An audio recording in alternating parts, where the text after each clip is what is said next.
Before I begin, this is probably going to be a short episode. It's going to be a very concise, written episode. So apologies if you're looking for something longer. Maybe next week when I'm a little more rambly, it'll be a longer episode. So, with that being said, let's start. Superhero movies, games, comic books, science fiction films, fantasy films have usually always been brushed aside. With few exceptions like Dune, Star Trek, or Watchmen, people assume that these genres can't be a profound meditation on the human experience. Asswipes like Bill Maher would diminish all of it. Look, I'm not saying that everything in the genre is profound, but I'm saying there's truth to be found in fantasy. The genre could be a great way to talk about important things in the shell of something else. Peter Parker struggles in every adaptation of Spider-Man I've seen. He struggles on a very normal human level. He validates the existence of many, the struggle to pay bills, to spend time with loved ones. He always does the right thing, which isn't easy and doesn't always give you rewards. The truth in genre, a character like that doesn't stick around for 62 years because the fights are cool. He sticks around because he provides much more than cool fights. He shines a light on the lives we live and makes us hope that we can overcome these very human struggles. The last Indiana Jones film talks about existing in a world that doesn't want or need you, to feel like time is passing you by while all you can do is sit by and hopelessly watch. X-Men shows how people can be excluded for being who they are, and at worst people fear them, mock them, and cast them out. X-Men validates many people of color and people within the gay trans community. I know because many of these people have told me so. Batman shows that it takes one person to light the beacon of hope, to follow into the unknown, to take one step forward, that you can make a difference, that things can change, but all you have to do is give it a try. The human condition is all around us. It's in the art we make, the things we touch, the things we see and hear.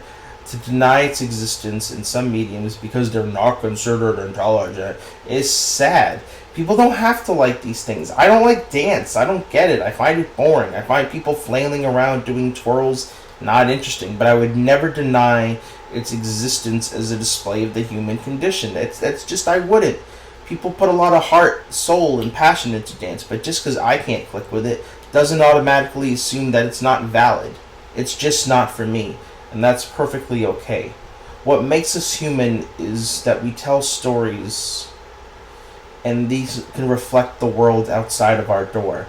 I want to give a very specific example of what I mean. In the game Spider-Man 2, Peter gets the black suit that enhances all of his negative qualities, but doesn't start from nothing. It magnifies the pain that's already inside and twists it to its will. The symbiote is the black suit that I'm referring to. Aunt May dies in the first game to a disease that Doc Ock unleashes on New York. Peter finds the cure, but it's not enough for her and everyone else in NYC.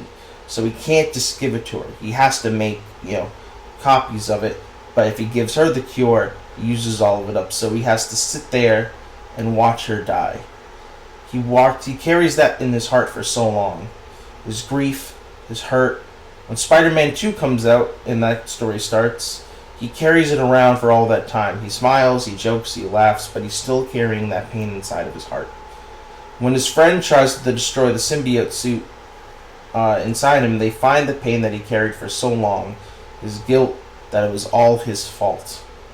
I grieve my dad every day. I laugh, I smile, and sometimes it doesn't hurt. But most days it does. I try to bury it, and I fail.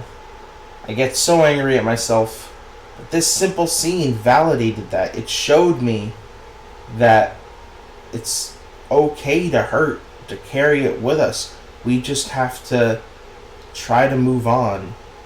That the people that we lost wouldn't want us to sit there and dwell on them. Not don't ever think of them again, but don't let it hurt us. It shows that so many of us carry pain and hold it so close to our heart. The truth in genre. Thank you.